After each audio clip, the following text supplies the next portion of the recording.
had collapsed.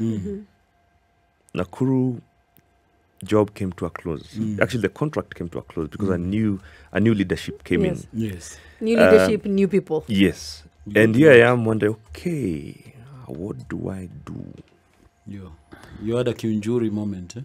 I don't know which moment, if the locust or the each other moment. But for me, it was trying to, for the lack of a better way of describing it, trying to look for some element of preservation to try and keep my sanity together. Then that's how I was thinking. So what do I do? And I had to leave. I couldn't go back home. We were separated. Yes.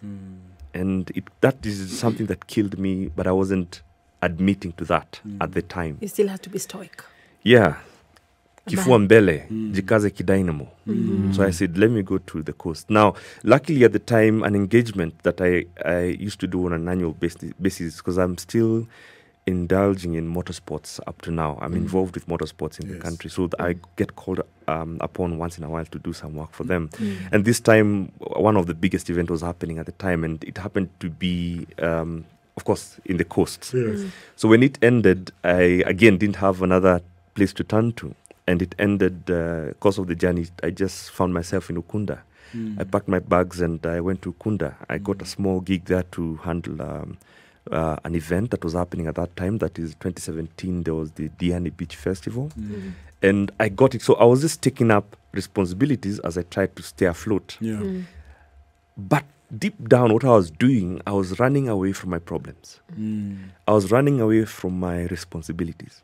Responsibility to myself as Eddy Kimani, and responsibility of trying to mend things back at home, or try to have a proper way of dealing with the problems that I was going through at home. So I ended up in Ukunda. And even responsibility to your kids.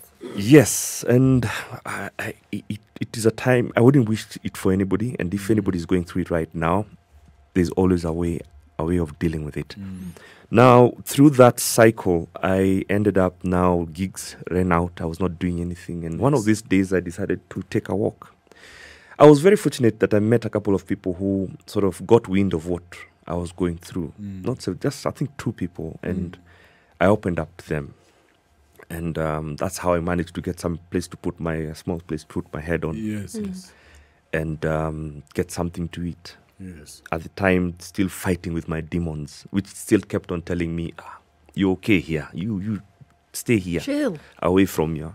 But all I did, I just changed my location, but my problems were still the same.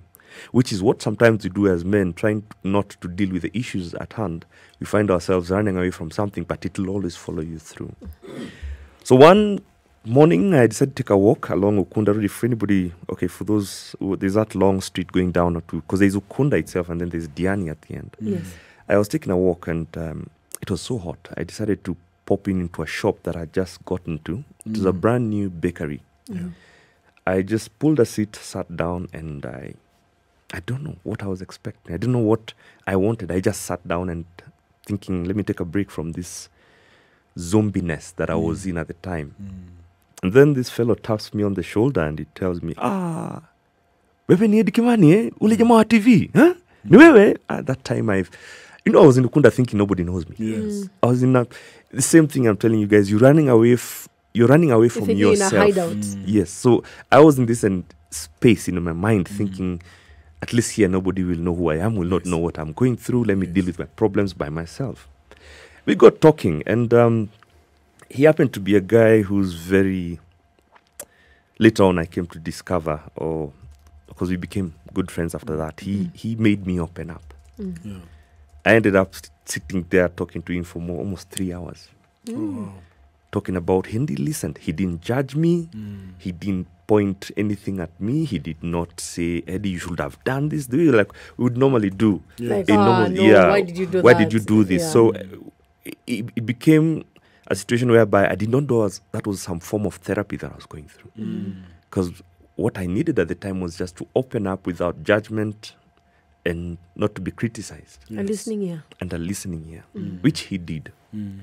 And after those 3-4 hours, he went down and prayed for me. Yeah. So what happens after that is that I sort of started adjusting, and I call it my Damascus moment, because a night before that, I had concluded that I'll take my own life.